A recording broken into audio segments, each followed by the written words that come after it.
In light of the coming inauguration of the new president, I, Donald John Trump, do solemnly swear. Donald Trump, that is happening here in 2025, who is going to be surrounded by an incredible entourage of people.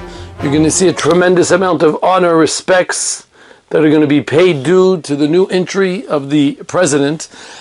I decided to speak something that is extremely connected to our parshiyot at the same time, to answer a very fundamental question, which, believe it or not, the poskim actually speak about, is it kedai, A, to go and watch this thing, or to see it live on a screen, or maybe to go ahead and actually go down there and watch as he's being inaugurated into the White House?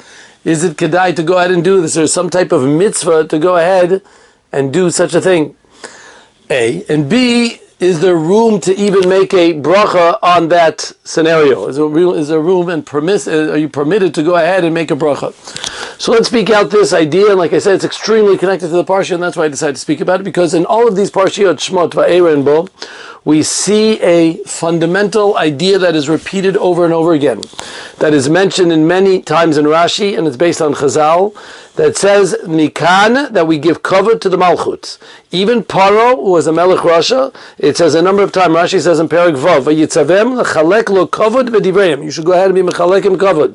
It says, Vayerdu kol avdecha elai. It says in the pasuk, when he was telling him that you're going to come and bow down to me by Makat B'chorot, over there it says, even though we know that Paro was the one who's going to come, he said, Avdecha, your slaves, because he was trying to give him kavod. It says also in Pasuk Yud Aleph, when he caught him by the Nile also, he actually went out of his way to give him kavod. So we find a number of times this idea of giving kavod to the Malchut, even someone who's as bad as someone is known as Paro.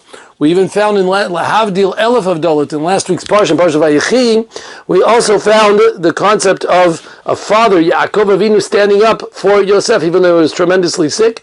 It still says Vayitchazek Yisrael, that he got strong, he strengthened himself in order to stand up, or to give kavod, to sit up for his great son, Yosef Tzaddik, because he was a melech. As Chazal used an expression, they say a fox in its time has a special koach, ta'ale be'idna sagile. When he has his time, so you have to give him that kavod. So, Al Panim, we see from here clearly in our parshiyot that are all throughout these parshiyot, the idea that to a melech it is very fundamental to give kavod, even if A, is a goy, and B, in this case, he was a proper Rasha by Paro. He wasn't a good guy.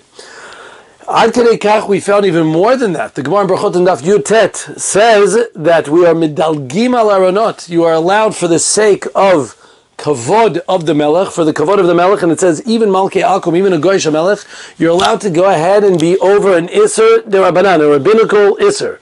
She'im yiske yavkin ben melech aumet ha'olam the melech Yisrael. So through that you'll be able to differentiate, appreciate the melech Yisrael by seeing the entourage that surrounds the melech of the goyim. You'll also be able to appreciate them through the goy. Anyway, so that we see from there that not only are you permitted or should go to be mechabedota, but more than that, the Gemara even says you're allowed to be over an iser of tumah derabanan. It's talking about a Kohen becoming spiritually impure from a kever, from a dead body, from a beit hakvara, from a cemetery, and in a place where it's only derabanan, rabbinical, so he's permitted to go ahead and do it. Now, the truth is, the Magen Avraham has a safek in Kuf Chav Dalid, if that applies, in Reish Chav Dalid, if that applies even to Malachim of Goyim.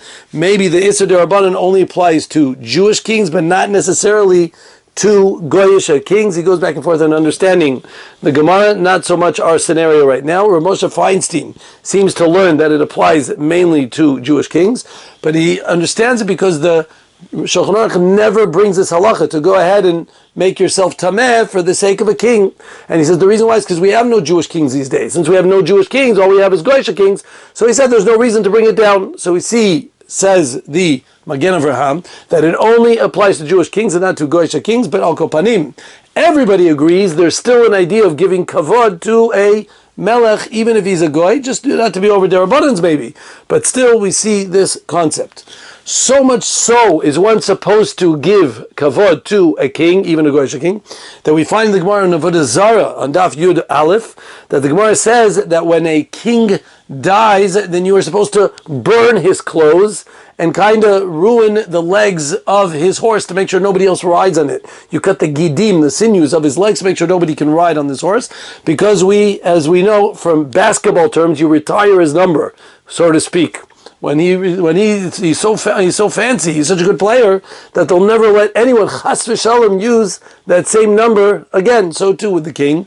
We don't want anyone to be able to use his horses or to be able to use his clothing, so we burn them and we make sure that no one else is using them. Also, the halakha, it's true, it's brought also that his wife is not able to get remarried to someone else because she was the wife of the king, and therefore she remains loyal and justified to him even after he has departed from this world. That's what comes out from these Gemaras. Now listen to a more accentuated Gemara which is connected to us. It's a Gemara in Zvachim and Daf Kuv Bet that brings down that Eliyahu Hanavi actually went in front of the chariot of Achav. Now Achav was a bad king. He was an evil king. He was not good. And Eliyahu Hanavi was still willing to go ahead and run in front of his chariot when there was no one else around in order to give him kavod. So we see from here, says the Gemara, that we give kavod to a king. The Gemara says, Mikan, we see that lo'olam te'emet malchut alav. It's always important that the malchut should always have some fear on you, even if he's a melech rasha, even if he's not a good king. However, the Gemara does discuss that same Gemara does discuss what about a Goyish king who's a Rasha. Even though we said a Goyish king you should give kavod to, but what if he's a Rasha also? He's also a Goyish king and also a Rasha. Should you give kavod? Apparently a Machloket Rav Yochanan Reish Lakish. You know why? The Gemara over there discusses the word V'nitzavteli Krato. When you go ahead and you stand in front of Paro,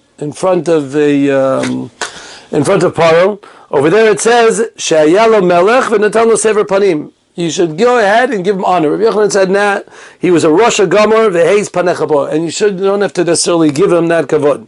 And over there the Gemara discusses a place where it says Moshe got upset, Charon Af, he got upset at Paro, nothing happened. And they said, whenever it says Charon Af and you get mad, you have to do something. So Reish Lakish actually goes the Parva side and he says he didn't do anything. Listen to Rabbi Yochanan says, a Gemara that is not known because Rashi decided for some reason not to bring this, but it says when we know that Moshe Rabbeinu got upset at Paro, the Charon Af, at the time when he was mechutzav to him. He told him, you should know that Makat Bechorot is coming, the 10th Makkah. You see that the hand of God is upon you, and now all your firstborns are going to die. So he was an incredible mechutzav, this Paro, and he said back to him, I don't want to see your face again, to Moshe Rabbeinu. It always bothered me, that line, until you see this Gemara. You know what the Gemara says? Rabbi Yochanan says, Satrai al-Panim, he slapped him across the face. The king, he slapped Maro across the face for being such a mechutzav. Meaning he spoke not nicely to Moshe, who obviously was representing a Kodesh Baruch Hu, and he decided it was inappropriate. So Rabbi Yochanan again goes with this shita, that when a person is a Rasha, if he's Jewish, follow suit, you have to still give him his kavod. But if he's a guy, you don't have to give him this kavod. And from here, I want to speak out in a nutshell, what's the difference? What's the difference between the kavod of a goy, that when he's a Rasha you don't have to give him kavod, and the kavod of a Jew, that when he's a Rasha, that you still have to give him kavod? And we'll find a tremendous amount of differences between the reason why we give kavod to a Jew as opposed to a goyish king. What's the reason why you give kavod? And this is based on the Brisker Rab. Now the Brisker Rab is talking about a totally different idea. It's a Parsha Vayechi. Over there he's talking about with Menashe Ephraim, a totally different idea. But he says two reasons why you should give kavod to the Malchut. He is a Mesafek. He gives a Chakira, an introspection. He says, is the reason why you give kavod to a king because it is morally correct?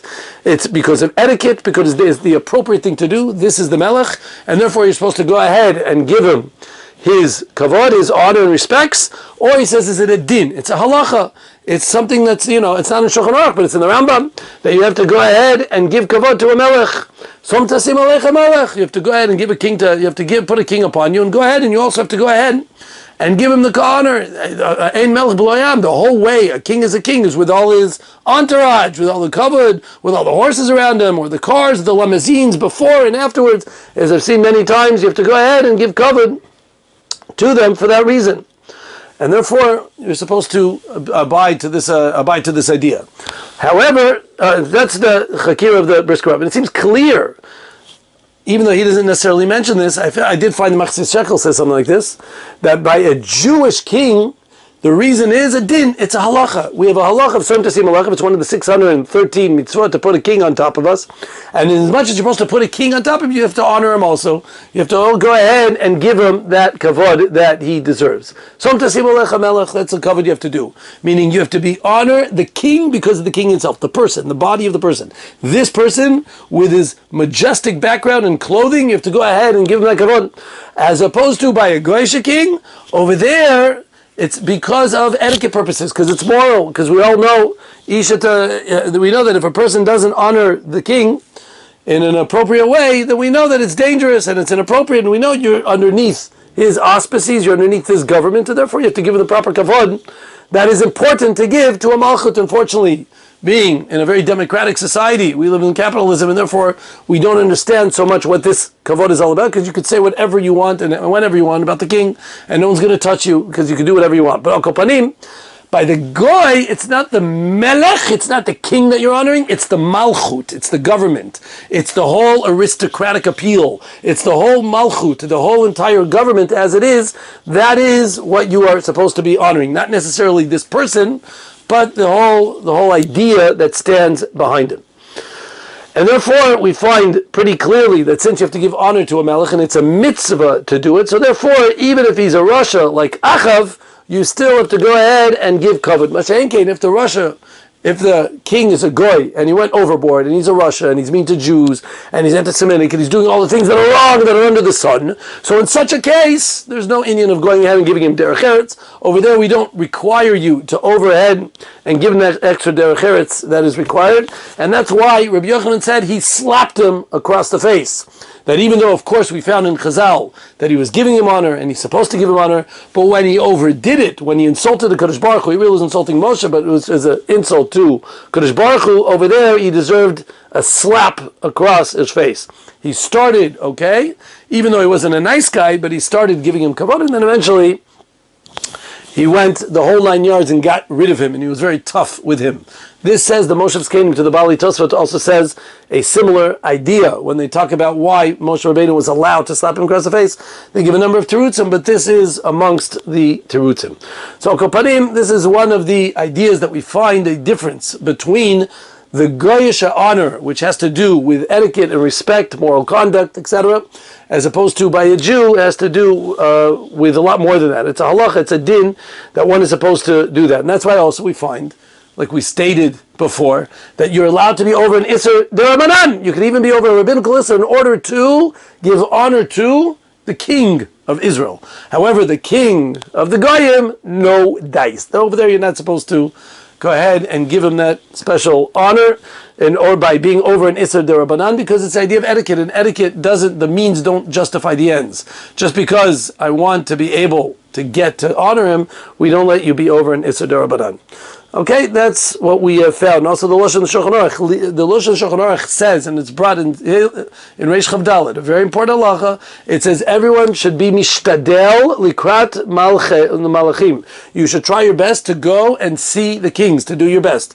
And it says it also by a malchei akum, but lishtadel, you should try. It's not the end of the world if you don't, but a person should try his best to go see even the Goyish kings if he's able to do it. So we see an incredible halacha here that is brought down about this idea of going ahead and seeing a king. Something that I'm not sure people realize how important it is, and I'm going to bring it out from a Chatam Sofer, which is not as known. In a Tshuva in Choshen Mishpat, Kuf Tzadi 190, says incredible over there. The chancellor over there was coming. It was in Pressburg, and then he was coming to go ahead and pass by the area where the Jews are, and they wondered, should we really go out to see him? Do we really have to go? And especially some people were saying we should actually get in our suit and ties. Are you serious? This is a Goyish king, who cares about him? And they sent a letter to the great Chatam Sofer, the Chatan, the son-in-law of Rav Kiva Eger, the father of the Chatam Sofer in the early 1800s. And listen to the words of the Chatam Sofer, you won't believe it if you didn't hear it yourself. He says, not only should you go, but Yeter said to be Yeter Oz Mikol Amim, we more than any other nation have an obligation. First he starts saying, B'sichliot nimisot, it's nimusi, it's etiquette, it's proper conduct to go ahead and do it, like we were speaking up before, to give out the proper cover to the Melech. But he says not only that, it's a mitzvah shemiyot. He goes even beyond what we were saying before. And he said, we see that Moshe Rabbeinu was obligated to give kavod to Paro, and he says, Kal v'chomer, we have to all go out there with our suit and ties, and I'm going also, he said. And we have to go ahead, and even if we have to sit in the Beit Midrash or the Beit Knesset when he passes by there, we have to all go. It doesn't matter what happens, and do whatever we can to give him the proper respect. And he says, even if he was a Rasha, still, we have to go ahead and actually give a certain amount of kavod to him. So he goes even beyond what we were saying before, and he brings the Mitzva with Eliyahu Navi that ran in front of Achav in order to give him kavod. Chayav adayin linog bo kavod ki hi mitzvah shimit lo rek sichlit. He says it's a mitzvah, not only sichlit, meaning it's an intelligent mitzvah, one that we understand, such as the idea of honoring parents, but it's also like a mitzvah shemit that we just hear and we do. We don't even know necessarily the reason. It doesn't matter. Hashem says, and we have to go ahead and do it. That's what he says. And listen to this, a line that if the Chazon Sofer said it would be also to say it nowadays. Someone who doesn't listen to what I'm saying, to get out there and give cover to the king, who kemi shaloi hiniach tefillin. It's as if he did not put on tefillin on him. And therefore, even if the king is a Rasha, you should still go ahead and you have to go ahead and give him this kavod. So we see over here that he starts with the idea of nimus, that it's appropriate etiquette, but he even goes beyond that, and he actually says you have to give him the proper kavod mitzad the mitzvah shabo. He even speaks about the idea on the Chatam Sofer al Torah, how could Moshe Rabbeinu slap him across the face? And he said he did it in the middle of makat choshech, that nobody could see. So that's why he was allowed to do it. So you see, the Chatam Sofer was very into this idea of being makpid, about giving him his appropriate honor. Going from here to the next part, after we've learned and seen that it seems to be very appropriate to go ahead and give the proper cover to the Melech, the question is, does the president also apply to this halacha? Should we give him the same credence as every king, as we've always known? Maybe we should actually watch this episode. It says it should be appreciated. Lamaisa, it's brought in Shulchan Aruch, in Siman Reish Chav Dalid. It says that is a mitzvah lishtadel lirot malachim ve'afilu malchei umot ha'olam. There's a special mitzvah to go ahead and see the kings, and to try your best to be able to go ahead and see them in order to be able to give them their kavod, or for you to appreciate the kavod that is given to them. And when do we really see this kavod? We see it especially during the time of the inauguration. During that time period, it would make sense that maybe you should go ahead and give them this kavod. That's A. And B, what about the bracha? So what's with the bracha? So the lashon of the bracha is, if you see a Jewish king, you should say, Shechalak mikvodo liyarav, that Hashem imparted from his cover to his fearful ones. As opposed to by a goy, you say, Baruch shenatan mikvodo l'basar v'dam. You're allowed to say, Baruch atah Hashem elokeinu melech haolam, Hashem's name, that he gave from his cover to basar v'dam, to people who are, to basar v'dam. You're allowed to go ahead and do it. So here again, we see a very fundamental difference between a Jewish king and a Goyish king. By a Jewish king, it says he imparted, it's a part of him. A Jewish king is an extension, ki'ilu, of HaKadosh Baruch Hu. Malchuta de'arik and malchuta de'shamayim. The malchut down here is similar to the malchut upstairs. When we see King David HaMelech, then we appreciate HaKadosh Baruch Hu's malchut. Shechalak mikvodo liyarav. Because it's a chelik of him, and that's the halacha. It's a din that you have to go ahead and honor him. As opposed to by a Goyish king, over there it says shenatan mikvodo l'basar v'dam. He handed over. Natan is from giving outside of him. He gave him also cover. He also gave him some cover, and he calls him basar v'dam. He's a person. He's flesh and blood. He's just a person, and that's what it is. Meaning you have to do it in as much as you have to give honor to the government, not necessarily the king, but to the government as a whole, to appreciate the people in charge of the Malchut. So over there you have to give him his honor and due respects, because it is the morally correct thing to do. It's interesting because the Kaf HaChaim points out that the Rosh Tevet is Shenatan Mikvodo L'Basar V'Dam, is the Rosh Tevet Shalom. As we know, in the Rosh Tevet of Shalom, in order for Darkei Shalom, in order for the appropriate peace, like we're speaking out, the reason to give kavod to the king is for peaceful reasons, because it's morally correct. We are people that try to do. We read the Chatam Sofer that says it's mamish something that you're obligated to do, and therefore Shenatan Kvodo L'Basar V'Dam from Lashon Shalom, to go ahead and do it for the right reasons. Anyway, so the question is, does this also apply to our dear president that is becoming the president over here during this time period, and therefore we should go ahead and give him that type of kavod. Now, the truth is, even if you tell me it doesn't apply to a president, I don't know, Donald Trump acts like a king in all types of ways. He says what he says, he does what he wants, he chops off whoever's head deserves to be chopped off, he does whatever he wants. And the question is, does he deserve this type of kavod similar to other kings?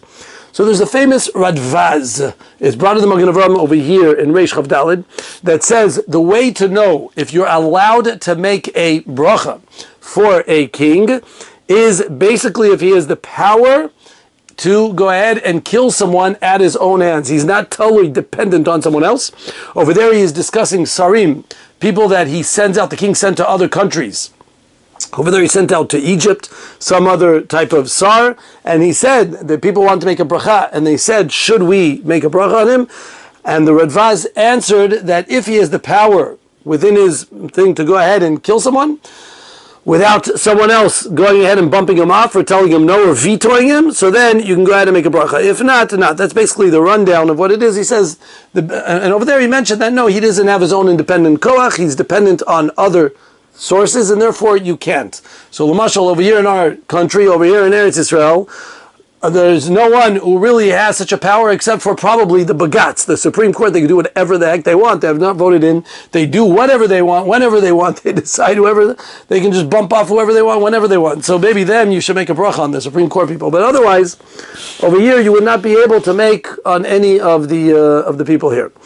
That's what it says. And the Khatam Sofer over there brings also, therefore, in Germany, when the chancellor would come, he also told them to go ahead and give a bracha. He told them to go ahead and make a bracha when he comes, because he can go ahead, of course, especially in Germany, the chancellor is able to go ahead and knock someone off if he wants to. He had a certain power of Malchut, and he said you should go ahead and do it. What about the Queen of England? A very famous question. So Rav Rosner, the Shevet HaLevi, was asked this question, and the question was basically, a Queen of England sounds great, sounds like a perfect culprit to be able to make a bracha on. Why not? Many people try to go to England just to be able to make this bracha and try to get a glimpse of this lady who is dead by now. But okay, I don't know, you want to talk on that? The one who's following up, Charles, go ahead. And the question is, are you allowed to go ahead and make a bracha on the Queen of England? So the Shevet HaLevi says a big chidush. He says, even if you want to tell me, and it's true, that she can't kill anyone these days, in Kol HaKavod we all know that the whole entire majestic rule over there in England is just one big show. It's a great tourist attraction. When I was there and watching the changing the guard, I wanted to make a bracha. I was like, wow, this is great stuff. Watching all this fancy switching and the horses and swords going to the right shoulder, to the left shoulder, and nobody smiling, chas v'shalom, and everything with perfection. I also wanted to make a bracha about this incredible scenario that you're watching. But at the same time, it's very humorous because one guy with a machine gun comes and he could get rid of all these guards in about a half a second. But anyways, we all know it's just one big tourist attraction. It's just there for the fun of it. But even so, says the Shevet HaLevi, says Rav Osner, that the whole idea of the Radvaz that you have to be able to kill someone was because he was talking about people underneath the king. The king itself, that's the king. He doesn't need these rules. The king is the king. He's the one in charge of the country. That's the one, Kilu, and he says especially you need her stamp of approval for everything. Of course, they tell her what to approve, but in as much as you need, you need her, and she's officially considered the hierarchy in the country. So therefore, he says very clearly, without a suffix, you're allowed to make a bracha on the queen, or maybe even nowadays the king, which went down a notch, and you can make a bracha on him. Based on this idea of the Shevet HaLevi, it would seem clear that also the President of the United States, you should be able to make a bracha. Even if you want to tell me, and it's true, that he himself can't single-handedly kill someone, but he himself is the king. He's the one in charge of the most powerful country, so to speak, I don't know, in the meantime, of the world, and he is the one who is in charge, and therefore even if he can't necessarily kill someone, he's still allowed to go ahead, you still can go ahead and make a bracha on him. Rav Sternbach, who himself is English by the way, says in Chelik Bet, no way, I disagree. By the queen, I have no problem with it, because she's a proper king, and it goes in the heritage and continues Lador, as they say, from generation to generation, and that is some type of majestic rule. Over here, the president's just some temporary fix, that he's around for a temporary 4 to 8 years. These days it's becoming only 4 years. that he's allowed. He's also voted in by the people. He can be thrown out whenever everyone decides to chuck him and annex him and get rid of him, as they're trying so desperately to do right now to Trump. And therefore he says that I don't think you could make a bracha. Lamaisa, most of the poskim do say that you could make a bracha. Yes, you could make a bracha. And he himself brings that when the president of the United States came to Israel, the rabbis over here in Eretz Yisrael were donning back and forth, and there was a machlokes among the poskim whether you can make a bracha. Many people want to say to go see the president in order that they can make a bracha, and people wanted to make a bracha. And he said there were a number of rabbanim that said yes. Lamaisa, the Yechavedat Rav Avadja seems to say it's okay. There are the Shol V'Nishol, the Be'er Moshe, the Rav Stern, the Minchas Eliezer is a Munkat Sharav, and others seem to say that really you should be allowed to do it. I'll tell you why. Because as we know, the president, maybe he can't kill someone, but he could pardon someone. Meaning if someone's on Skid Row, he's allowed to go ahead and exempt him from getting killed. Biden is on his way out. One of the only countries that makes this funny rule is they leave the president around for 2 more months, even though he knows he's on his way out. No other country in the world does such a thing, and it's very foolish, because the president is able to do those last 2 months because he knows anyways he's on his way out, whatever he wants. Mom is dictatorship, because he has nothing more to answer to. And Biden just pardoned 15 out of 16 people that are in Skid Row. I think the 16th guy was his enemy, so he decided not to let him off. But the 15 people were meant to get the guillotine, they're meant to get the chair, meant to be killed, or they're meant to be in prison for life, and he let them off. Why? They're going to leave him a tip on the side, trust me. They're going to leave him a little bit of money in his pocket, so he'll be able to live out the last few years of his life. I meant few on purpose. But anyway, so that's this idea of the power of being able to pardon. And since the president has the koch to pardon someone, so he really has in his hands the power of life and death, and therefore many poskim hold me'ikar din, you're allowed to give him, and you're allowed to make a bracha on him. However, there is a question amongst the poskim with this idea, and that is the reason why you make a bracha on a Goyish king is because of the entourage, the kavod, the incredible surroundings that he is, and you appreciate how fancy he is. And the problem is that we all know that every president walks around with a suit and tie. That's at least when he's not playing golf. When he's playing golf, so he's in his shorts and his t-shirt.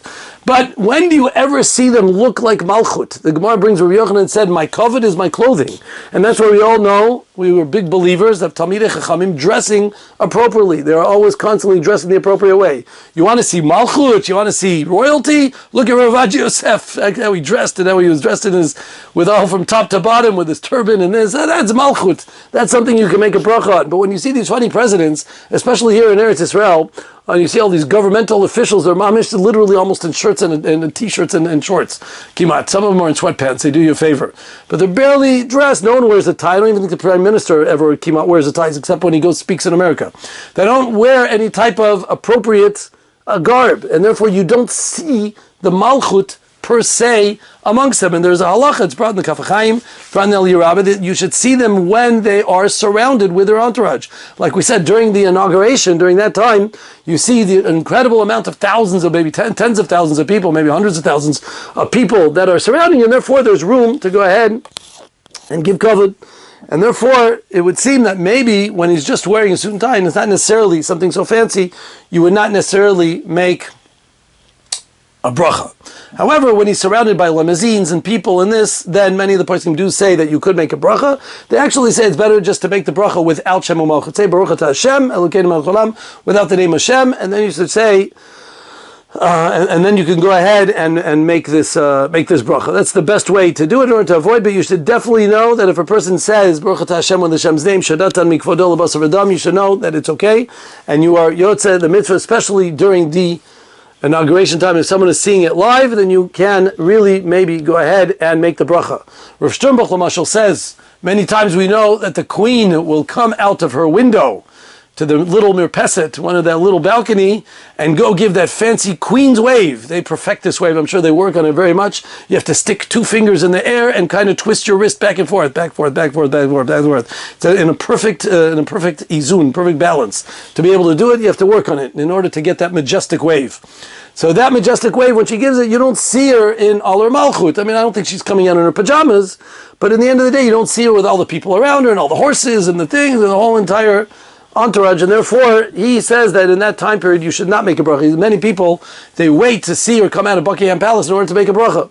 But that is a suffix amongst the poskim. Rav Yosef Chaim Sonnenfeld, when he saw the king of Yarden and he saw him on a one-on-one basis, he did give him a bracha. He did make a bracha. But it's interesting to point out, you should know, when the Chancellor of Germany came, Rav Yosef Chaim Sonnenfeld, this is in 1920, did not make a bracha on the Chancellor of Germany. Why not? The Chatam Sofer says he's like a king. And he's pointed out because Germany, this is 1920, I'm talking about before Hitler was around, before the Shoah was around, he says because Germany are the harbingers of Amalek, Machod Timchet Amalek. They're Rishayim Gmurim and they're not supposed to be here, and I'm not going to make a bracha on people that are meant to be erased. They're not supposed to be around. Rav Yosef Chaim Sonnenfeld in the 20s, listen to that. You hear that? Incredible. To be able to know such a psak ahead of time. Uncle Panim, from all of this at least we see that there is an idea of making a bracha on a president. However, in as much as he's not always, if he's just dressed, for sure if he's playing golf, please don't make a bracha. But when you see him if you see him with all his limousines and all his entourage and the barricades, not just a few bodyguards, so then there is room to make a bracha. And lastly, can you actually make it when you see him on television, on live television, what we call Shidur Chai? Can you do it? So the Chavedat actually asked this question.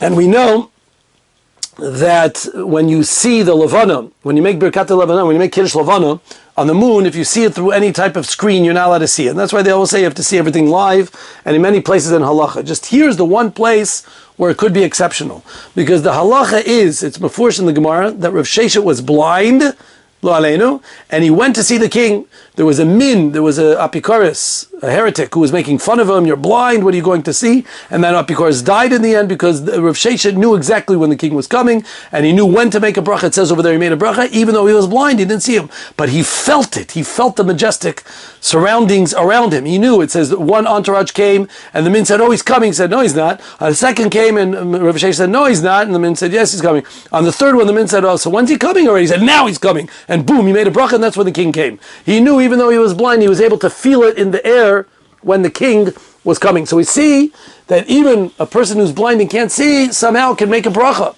And therefore some poskim want to learn that maybe on a television set, if you see at least live, obviously not recorded, so maybe it would be permitted even to make a bracha and such a thing. Obviously, we're dealing with a safek by a president if you make a bracha, and B, on a screen is already also a safek, and therefore I would tell you that if you're looking, I would say to say the bracha without Shemu Malchut Baruch Shenatan Mikvodo Labasar V'Dam. You should go ahead and make a bracha without Shemu Malchut, but it would seem to be, and I'm not here to advertise watching anything, but if there's going to be a proper covered, a tremendous amount of entourage, something very impressive, then we should be Mekayim this halacha that's said in the Shulchan Aruch. And I'm not saying if you want to fly to Washington D.C., go ahead. Mitzvah lishtadel lirata malachim afilu malchei umot haolam. It's still good to see, because when we see this, and this is the idea, when you watch it and you see this incredible covered and this incredible comeback of what occurred, you will start appreciating what Mashiach is going to be like. You'll start appreciating this is, as the Gemara says, 10 times, 100 times more is good when Mashiach comes. All the world will sit and bow down and give credence to long live Mashiach. They will give a tremendous hail to the great Mashiach that will be coming. And Bezrat Hashem, this should only be a sign and a signet to the coming Mashiach. She'avod b'mheira b'yameinu, and take us out of all the tzar of our galut. And therefore we will make a real bracha, and that bracha will be on the coming of the Melech ben David, of the Melech Yisrael, b'mheira b'yameinu. Amen.